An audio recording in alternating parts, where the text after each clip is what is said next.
Imagine going into medical debt, bouncing between specialists, and I don't know, changing your daily prescriptions like 3 different times. And all of this is because you are desperately trying to treat severe, paralyzing anxiety. But what if the actual culprit behind that anxiety was a childhood condition you didn't even know you still had? Yeah, it happens a lot more often than anyone realizes. I mean, the underlying architecture of the brain is fundamentally wired differently. But because the outward symptoms change as we age, the root cause becomes completely invisible to the adult experiencing it, and, well, often to their doctors too. Right. So today we are taking you on a deep dive to completely tear down the outdated stereotype of attention deficit hyperactivity disorder, or ADHD. If you ask most people what ADHD looks like, they picture a hyperactive little boy bouncing off the walls of a third-grade classroom. Exactly, and for a long time we've used this tip of the iceberg metaphor to describe it. Yeah. Like the hyperactivity is the visible ice and everything else is hidden underwater. But we're ditching that tired metaphor today. Based on the massive stack of sources we have for you, you should really think of the ADHD brain less like an iceberg and more like a high-performance sports car with a faulty transmission. I love that analogy. It's a much more accurate way to frame the biology of it, because ADHD is a neurodevelopmental disorder. It is strictly rooted in brain chemistry. So you have this sports car engine, which represents massive intelligence, creativity, and energy, and it's just revving intensely. Okay, so the engine is roaring. Right, but the transmission fluid that connects that engine to the wheels, that fluid is made up of neurotransmitters, specifically dopamine and noradrenaline, and they are heavily concentrated in the prefrontal cortex, which is the part of the brain that handles executive functions, planning, prioritizing, regulating emotions. So without that transmission fluid properly engaging the gears, the car either stalls out completely or just spins out of control. Exactly, which means the brain physically struggles to direct its own attention. It isn't like a behavioral choice to be distracted, and it certainly isn't a character flaw. It is a mechanical misfire in the brain's reward and regulation center. Okay, help me understand something from the data here, because this is where I'm struggling to wrap my head around the timeline. Yeah. The Mayo Clinic diagnostic guidelines state clearly that there are 3 main types of ADHD: predominantly inattentive, predominantly hyperactive impulsive, and combined. But the crucial detail they insist on is that the underlying symptoms must be present before age 12. Right, that is a strict diagnostic requirement. Yet I'm looking at this massive IBM Market Scan retrospective claims data. This is from 2014 to 2018, and they tracked over 170,000 patients. And it shows that adults in their 20s, 30s, and 40s are suddenly hitting these massive breaking points. Yeah, that data is pretty staggering to look at. I mean, they are dealing with up to $5,000 in excess medical costs because they are cycling through 3 or more treatment changes for severe anxiety and depression. So if they've lived with this sports car brain since they were kids, why does the transmission suddenly blow out in their 30s? Like, what actually breaks? Well, what breaks is the environmental safety net.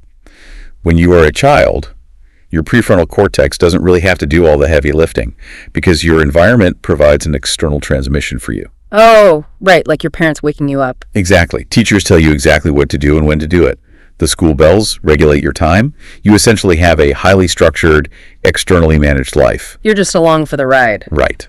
But as you transition into adulthood, those external structures vanish. Yeah. Suddenly you have to go to college, manage a career, pay a mortgage, organize a household, and remember to buy groceries. It's just a mountain of tasks. It is. The demands on your executive function increase exponentially.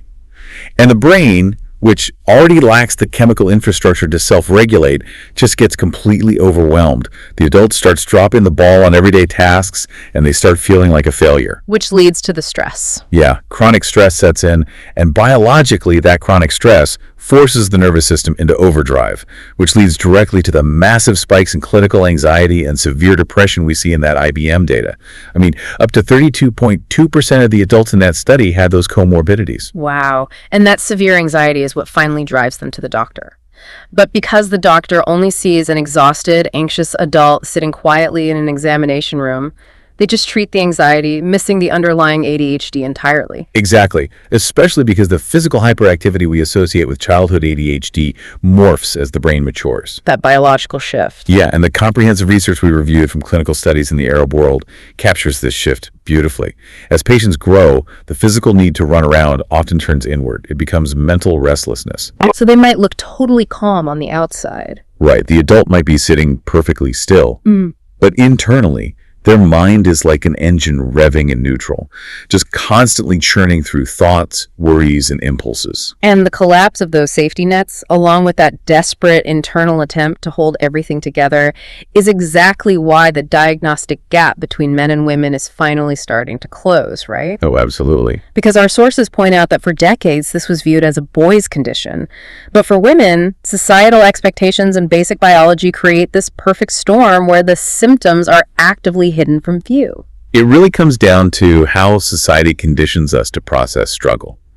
Drawing from the ADHD magazine sources and the regional data we looked at, there's a very clear pattern of internalizing versus externalizing behaviors. Okay, break that down for me. Well, when a young boy with ADHD acts out impulsively, he disrupts the classroom. It's an external behavior. He gets noticed, he gets tested, and he gets diagnosed. But young girls are heavily socially pressured to be accommodating, cooperative, and organized. Right, so she can't externalize it. Exactly. So a girl with ADHD develops a coping mechanism clinicians call anxious perfectionism. She basically internalizes all of the chaos. Which brings up the concept of masking.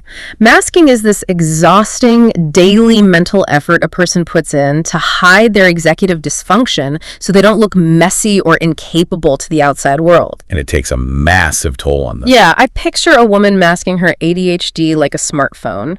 Outwardly, the screen looks totally normal, but in the background, she is running a dozen heavy, hidden apps just to process basic interactions and keep her life organized. That is such a good way to visualize it. And because of all those hidden background apps, her battery is draining to zero by noon. Right. And what drains that background battery even faster, pushing a lot of women into a full-blown medical crisis, is the hormone factor. This is a crucial, heavily under-discussed biological mechanism. Because of estrogen, right. Yes. Estrogen actually promotes the release and effectiveness of dopamine in the brain. So during phases of a woman's cycle, when estrogen levels are high, her cognitive functioning and ADHD symptoms can naturally improve. But estrogen doesn't stay high, it fluctuates. It fluctuates constantly. During the premenstrual phase, or during the onset of perimenopause and menopause, estrogen levels drop significantly. And when estrogen drops, dopamine drops with it. Oh, wow. So for an ADHD brain that is already starved for dopamine, that's a disaster. It causes a massive exacerbation of symptoms. The transmission completely slips. We see severe brain fog, memory loss, and really intense emotional irritability. And doctors don't normally look for that. No, they don't. Because doctors don't often connect these hormonal drops to ADHD, women in their 30s and 40s are frequently misdiagnosed. They get labeled with premenstrual dysphoric disorder, bipolar disorder, or borderline personality disorder. That makes so much sense, but it also sounds incredibly frustrating to navigate. And speaking of the emotional side, I really want to dig into something in our notes called RSD, rejection-sensitive dysphoria. This seems to be a huge piece of the puzzle for adults. It is a massive piece of the adult ADHD experience. It's described as this extreme, immediate emotional and physical pain triggered by real or perceived criticism. But if a patient comes in experiencing intense mood swings from RSD, how does a doctor differentiate that from a bipolar mood swing? Well, the mechanism of the mood shift is entirely different. RSD is an instantaneous, hypersensitive reaction to a specific external trigger. It could be an offhand comment from a friend, a slightly critical email from a boss, or honestly, even just someone taking too long to text back. So the brain just misinterprets it. Exactly. The ADHD brain's emotional regulation center basically misinterprets that social data as a catastrophic threat. Yeah. That triggers a rush of actual physical pain and an intense mood plummet. But that plummet usually only lasts for a few hours. Whereas a bipolar mood swing. Right, a bipolar mood swing is typically gradual. It is not usually linked to a specific external social trigger, and the resulting depressive or manic state lasts for weeks or months at a time. So put yourself in the shoes of a clinician. A woman comes into a clinic. She is completely exhausted from decades of masking. Her dopamine is bottoming out due to hormonal fluctuations, and she's dealing with the daily emotional whiplash of RSD. How can a doctor possibly untangle what is ADHD and what is just clinical generalized anxiety? It really requires a fundamental shift in how the medical community conducts evaluations. Clinicians have to move away from just observing how the patient behaves in the waiting room. They need a bigger picture. Yeah, they have to take a deep, trauma-informed life history. They need to trace the pattern backwards, looking for childhood struggles that were perhaps hidden by high intelligence, and mapping out the chronic exhaustion and internal distress that has persisted for decades. And that daily cocktail of masking exhaustion and RSD hypersensitivity doesn't just happen in a vacuum. I mean, it plays out most intensely where the stakes are the absolute highest, which is the workplace. The modern workplace is the ultimate test of executive function. It demands constant prioritization, time management, and emotional regulation. And for someone with ADHD, soft skills, which are often the key to career advancement, are heavily impacted. Emotional dysregulation at work might look like impulsively interrupting colleagues during a meeting. Right, and it's not out of rudeness, it's because the ADHD brain is terrified it will forget the thought if it doesn't speak right now. Or, tying it back to rejection-sensitive dysphoria, they might misinterpret a perfectly standard constructive performance review as a total catastrophic failure, and that just sends them into a spiral for the rest of the week. Yeah, we see that all the time. The ADitude sources shared some real-world anecdotes about this, focusing on two executives, Ami and Jim, and one of the strategies suggested for them was literally writing their own job description. Which sounds a bit wild, but the logic is that executive roles often lack strict structure, so you have to artificially create that structure yourself. It's about establishing clear lanes, right? Exactly. Yeah. When you have ADHD, ambiguity is the enemy. By defining the exact parameters of the job, you give the brain a finite set of tasks to focus its energy on, which reduces all that background noise. I have to play devil's advocate here, though. I mean, it sounds great in a magazine article to say just write your own job description or just say no to extra work. But is that actually realistic for someone who isn't the CEO? That's a fair point. Like, if you have a boss demanding immediate results, you can't just dictate your own terms and refuse tasks. You're right. Outright refusal isn't realistic at all. The goal isn't defiance. It's about setting functional boundaries through communication. Instead of saying no, the strategy is to force prioritization. How does that work? You go to your manager and say, I currently have projects A, B, and C on my desk. If project D is the new priority and needs immediate attention, which of the other three should I pause to accommodate it? Oh, I see. It forces the external environment, like the manager, to help structure the workload. Exactly. It's a survival mechanism to prevent the exact burnout that inevitably leads to the dropped balls and poor performance we talked about earlier. Okay, I see how that shifts the burden of prioritization. The sources also mention some highly practical daily hacks to build structure, things like the Pomodoro technique. Yes, where you work in hyper-focus 25-minute blocks followed by a 5-minute break. The urgency of a ticking timer actually gives the ADHD brain a localized hit of dopamine to initiate a task. There's also the concept of buffer time, which addresses something called time blindness. The advice is to add 30 to 50% more time to whatever you estimate a task will take. Which is so necessary. Because time blindness is like trying to budget your monthly finances without knowing what currency you're using. The ADHD brain simply lacks an internal clock for how long things actually take in reality. It really does. And I also saw body doubling, which is just working silently next to someone else to create a subconscious sense of accountability. But there was one workplace strategy that sounded a bit out there to me. EFT tapping. Emotional freedom techniques. Yeah. What is the actual mechanism there? I know it sounds unconventional, but the mechanism is fully grounded in physiology. EFT involves physically tapping specific acupressure points on the body, like the collarbone or the side of the hand, while actively acknowledging a stressor. Okay, so if someone gets triggered at work... Right. Say by an RSD-inducing email, their amygdala, the brain's threat center, fires up the fight or flight response. Heart rate spikes, cortisol floods the system. And the tapping helps with that? Yes, the physical act of tapping sends calming signals directly to the amygdala, interrupting that fight or flight loop. It acts as a physiological circuit breaker, allowing the prefrontal cortex to come back online and process the email logically instead of emotionally. So it's literally manually overriding the nervous system. That's fascinating. But I mean, even if you master the Pomodoro timer and you learn how to manually override your nervous system in a meeting, those are still just localized hacks. Right. They are pieces of a puzzle. To actually thrive long-term, our sources point to something much bigger.